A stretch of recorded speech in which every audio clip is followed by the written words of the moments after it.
Saya memahami kasus seperti ini bukan yang pertama kali dihadapi oleh partai ini. Tapi untuk hal yang terjadi kali ini kepada Sekretaris Jenderal DPP Partai Nasdem, saudara kami Johnny Plate, saya harus katakan sekali lagi, kami berduka untuk ini. Saudaraku semua, ditetapkannya saudara Johnny Plate sebagai tersangka itulah merupakan bahagian dari proses hukum yang harus dilaluinya. Apa sikap Nasdem? Jelas tidak pernah berbeda dari komitmen awal partai ini didirikan. Kami ingin tetap berada di garda terdepan, ingin menegakkan prinsip-prinsip hukum yang berkeadilan. Apes, Surya Paloh sepeninggal Johnny Plate. Ini hak prerogatif presiden bagaimana kita mengajukan baru. Salah-salah presiden gak suka. Gak ada lebih bodoh dari Nasdem untuk tiba-tiba mau mengajukan nama baru tanpa diminta oleh presiden.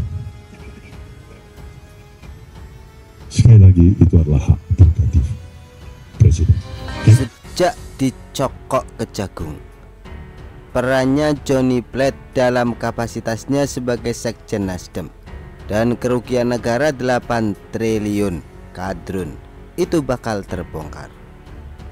Sekalipun modus operandi Johnny Plate selama ini dilakukan dengan rapi tanpa gangguan karena backingan jabatan Menkominfo yang disandangnya, namun tidak menutup kemungkinan Nasdem juga bakal terseret.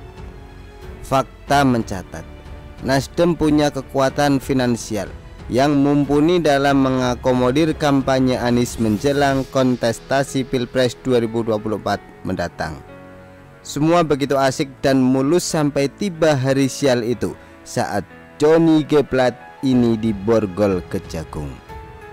Dalam mengakomodir kampanye Anies, Nasdem tampak jor-joran menggelontorkan kekuatan finansial yang luar biasa, mulai dari kampanye dengan door prize berhadiah fantastis pun juga kemana-mana Anies kampanye pakai pesawat jet pribadi Nasdem. Dari mana semua itu? Analisa logisnya bisa jadi dicomot dari gelontoran dana proyek BTS 4G itu yang disisihkan sebagian anggarannya untuk kepentingan partai. Sebab kerugian negara sebesar 8 triliun rupiah alias kadrun itu tidak mungkin Johnny Plate bermain sendirian. Kemungkinan besar ada pihak-pihak lain yang turut serta membackup dan mengakomodir kecekatan tangannya merugikan negara yang sangat besar itu. Belum lagi Nasdem Tower yang mewah dan megah itu yang dibangun dengan anggaran yang luar biasa besar dan fantastis. Apakah semua itu dari dana pribadi Surya Paloh? Saya tidak yakin. Memangnya seberapa besar kekayaan Surya Paloh? Dengan kasus begini besar, terlalu banyak kepentingan yang dipertaruhkan. Surya Paloh kini tampak panik sepeninggal Johnny Plate yang telah lenyap dari radar politik, terkulai lemas membongkok dalam bui. Masalah utama mereka adalah centang perenangnya, kebobrokan di lingkar dalam Nasdem, sehingga terjadilah peristiwa yang tidak pantas itu. Penahanan Johnny Plate adalah lemparan bakiak yang telak ke muka Surya Paloh. Dampak taktisnya, Surya Paloh pun layu sebelum bertunas. Endgame akibat kepongahannya sendiri. Soalnya Surya Paloh yang tidak bisa mengontrol mulutnya dengan menghalalkan semua ucapannya untuk menonjolkan diri dan ego pribadinya itu memang sudah penyakit bawaan.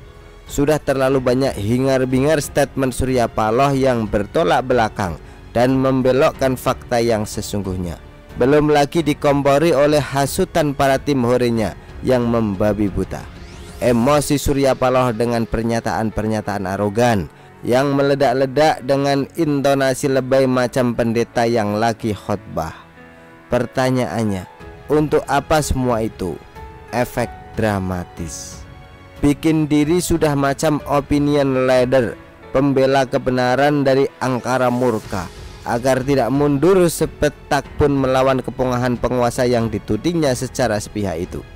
Semuanya sengaja dibuat racu dengan perilaku sok jawara yang bikin diri selalu paling benar dan paling tahu, dengan tudingan motif dan intervensi politik di lingkaran kekuasaan.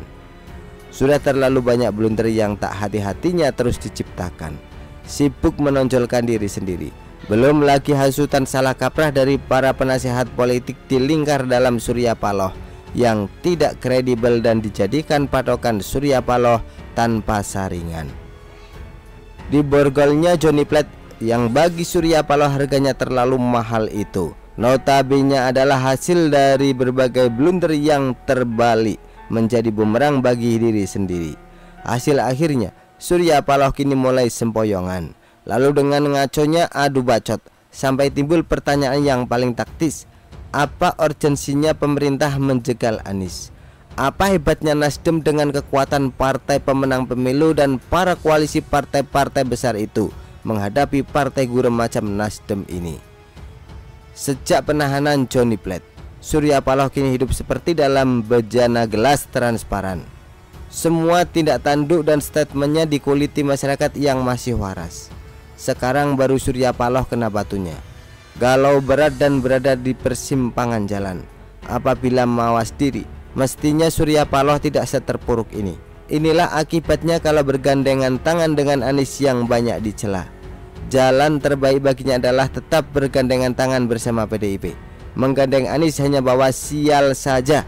Selain itu tidak perlu capek-capek meladeni dua partai gurem yang mendesu itu. Mendingan main cap cikicup dengan PDIP saja daripada menjadi kadrun koalisi 8 triliun. Begitulah kura-kura. Artikel diambil dari Shu.com, ditulis oleh Argo Javires. Bagaimana menurut Anda?